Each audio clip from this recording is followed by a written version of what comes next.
Bien, estamos aquí para dar inicio al tema que hemos ofrecido, que es el tema de vectores. Eh, Creemos que este es un tema muy importante, es fundamental, ¿no? Pero también hemos visto al mismo tiempo que muchos docentes de física se hacen problemas con el tema, o sea, se hacen muy complicado, lo hacen muy complicado. El gran error es seguir la guía que está indicada en todos los libros de física, ¿no? Especialmente me refiero a los más famosos, a los más vendidos, ¿no?, en el mundo. Yo le tengo mucho aprecio a algunos títulos. Voy a dejar de mencionar estos títulos para eh, no sesgar mi opinión. Eh, Ustedes también tendrán la suya, pero particularmente ya empecé a darme cuenta que ninguno de estos libros, que todos básicamente copian de todos, ninguno de estos libros es una guía estratégica de cómo enseñar la física, vale decir, de cómo aprender la física. Está cargado de conceptos, de definiciones, de reglas que no sirven para el nivel inicial, o sea, el nivel básico, que es justamente lo que nosotros pretendemos hacer, ¿no? Entonces, lo primero que nosotros vamos a hacer es la presentación del tema de vectores, pero no refiriéndonos a lo complicado, porque el tema de vectores tiene una parte complicada y una parte sencilla. Y para esto vamos a coger como base, como elemento, un vector conocido con el nombre de vector desplazamiento. Y con este vamos a trabajar eh, lo mismo que estuviéramos trabajando con vectores velocidad, vectores fuerza. Más adelante ya van a ver las aplicaciones en los diferentes capítulos, pero vamos a empezar justamente con esta idea básica, que es la del vector desplazamiento, ¿no? Entonces, cuando nosotros hablamos de un desplazamiento, estamos hablando de un movimiento desde una posición a otra posición. Esto básicamente lo vamos a ver en un tema conocido con el nombre de cinemática, ¿no? Entonces aquí nosotros hablaremos del movimiento. Entonces, cuando se realiza un movimiento, este se ejecuta desde una posición hacia otra, y este vector va a ser conocido con el nombre de vector desplazamiento. En este caso va a representar el cambio de posición de la posición a la posición B, ¿ya? Entonces, básicamente, ¿qué cosa es el vector desplazamiento? Es el vector cambio de posición. Básicamente no nos vamos a interesar en la trayectoria, ¿ya?, que podría ser una recta, como en este caso lo hemos, para hacerlo más sencillo, lo hemos indicado, pero también podría ser una curva, ¿no? Eso lo vamos a ver más adelante. Bien, con este vector desplazamiento ya podemos empezar a hablar de problemas que se ejecutan con vectores, como por ejemplo la adición de vectores, ¿no?, que ese es el tema que nosotros nos hemos trazado. Y vamos a empezar con el problema más complicado dentro de lo básico. ¿Cuál es? El de la suma de dos vectores, ¿no? Pero cuando esos dos vectores no tienen la misma dirección, ¿ya? Entonces vamos a imaginarnos que estamos en la posición A, y de la posición A queremos irnos a la posición B. ¿Cómo se puede representar este desplazamiento? Bueno, como ya lo hemos dicho, con un segmento de recta que tiene orientación, porque nos tiene que indicar dónde empezó y hacia dónde llegó, ¿no? Entonces el vector posición que acabamos de indicar, perdón, el vector desplazamiento que acabamos de indicar va desde A hasta B. Bien, pero ahora viene la idea complementaria. ¿Qué pasa si a esto le adicionamos otro desplazamiento? O sea, si no nos quedamos en la posición B, sino de la posición B vamos a la posición C. Entonces, este nuevo desplazamiento se tendría que escribir, se tendría que representar como el desplazamiento BC.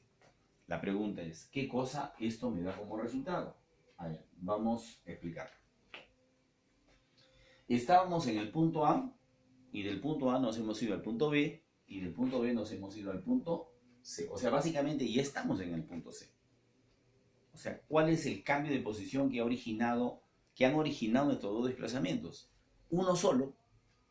¿Cómo que uno solo? O sea, estábamos en A y ahora estamos en C. O sea, de A hemos llegado a C con ayuda de estos desplazamientos. Vale decir, estamos en esta nueva ubicación. A ese vector se le llama vector suma o resultante. ¿Ya? Y el punto a continuación es cómo determinamos la magnitud de este vector resultante, a la cual le vamos a llamar simplemente R. ¿Ya? Entonces, al vector suma lo vamos a representar su módulo, su magnitud, su tamaño, su longitud con una sola letra. Asumiendo que conocemos la magnitud del vector AB y conocemos la magnitud del vector BC y también conocemos la dirección de uno respecto al otro. Y eso lo vamos a caracterizar con el ángulo θ. O sea, vamos a centrarnos en el problema. Ya tenemos a continuación un problema geométrico, ¿ya? Y ese problema geométrico busca, a partir de ese triángulo conformado por los vectores, determinar la magnitud del vector resultante. Entonces vamos a ponernos un ejemplo. Como ejemplo, vamos a suponer que la magnitud del primer vector, m, es igual a 3 unidades. La magnitud del vector n es de 5 unidades, ¿no? Y el ángulo θ que estamos formando sería de 60 grados, ¿ya?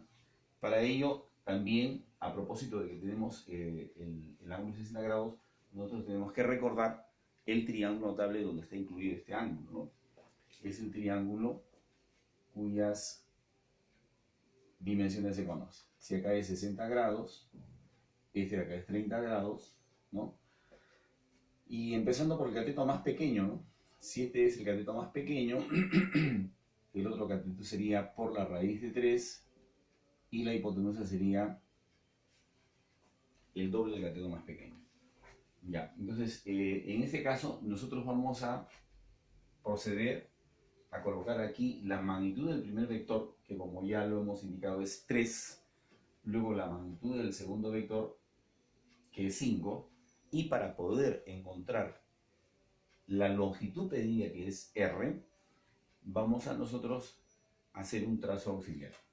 Vamos a trazar una perpendicular sobre la dirección del vector AB. Acá se habrá formado un ángulo de 90 grados, ¿no? Y tendríamos aquí un triangulito en el cual nosotros podemos establecer que si la hipotenusa mide 5, entonces el cateto más pequeño tiene que medir la mitad. O sea, el cateto más pequeño es la mitad del cateto de la hipotenusa. El cateto más pequeño es la mitad de esta hipotenusa. O sea, entonces de acá tiene que medir 5 medios. ¿Cuál sería la magnitud del otro cateto? Bueno, el cateto más pequeño, la longitud del cateto más pequeño multiplicada por la raíz de 3. Entonces acá sería 5 medios, pero multiplicado por la raíz de 3. ¿Ya? Entonces, a continuación, ya tenemos todo listo como para poder utilizar el conocido teorema de Pitágoras. Si yo necesito hallar la magnitud del vector resultante, debo reconocer que está en el lugar de la hipotenusa. O sea, estoy buscando la magnitud, o sea, el tamaño de la hipotenusa.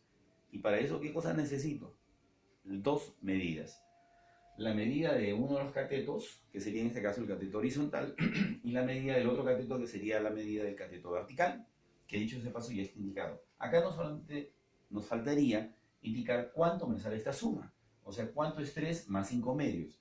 Entendiendo que aquí tenemos 6 medios, entonces 6 medios más 5 medios nos daría 11 medios.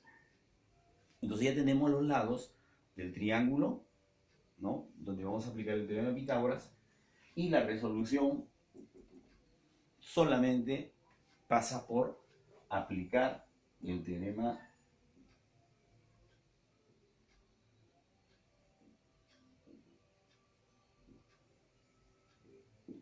del teorema de Pitágoras. ¿Qué tenemos que hacer para determinar la medida de la hipotenusa de este triángulo? Bueno, sacar la raíz cuadrada. ¿A quién le vamos a sacar la raíz cuadrada? A la suma de los cuadrados de los catetos. Uno de los catetos es el cateto horizontal, que es 11 medios, ¿ya? Esto elevado al cuadrado. Y el otro cateto es 5 multiplicado por la raíz de 3 sobre 2, todo elevado también al cuadrado. Bien, a continuación, ¿qué tenemos que hacer? Elevar al cuadrado cada una de las cantidades, ¿no? Entonces, a ver, la primera cantidad sería 11 al cuadrado, 121. 2 al cuadrado, 4. Ya, aquí hay que tener mucho cuidado. Cuando elevamos al cuadrado, tenemos que elevar al cuadrado cada uno. Aquí me quedaría 3, aquí me quedaría 25 y aquí me quedaría 4. Entonces sería 3 por 25, 75. Y a continuación, la suma. ¿Cuál sería esa suma? Vamos a ver. Sobre 4. 5 más 1, 6. 7 más 2, 9. 196. Entonces, finalmente, la resultante sería la raíz cuadrada de 196, 14. La raíz cuadrada de 4, 2. O sea, ya tenemos ahí el resultado.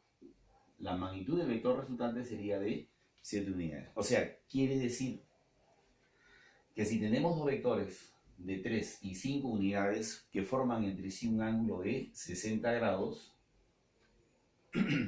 entonces la magnitud de la resultante, o sea, todo esto de acá, tendrá que medir 7 unidades, ¿no? Ese sería el resultado de nuestro problema y como lo hemos podido observar, no hemos necesitado hacer uso de una fórmula especial como se conoce en todos los libros, ¿no?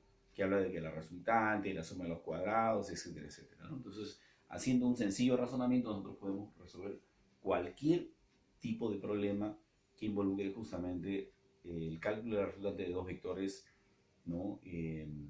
Coplanares. Bien, entonces hacemos una pausa para luego continuar con el siguiente video.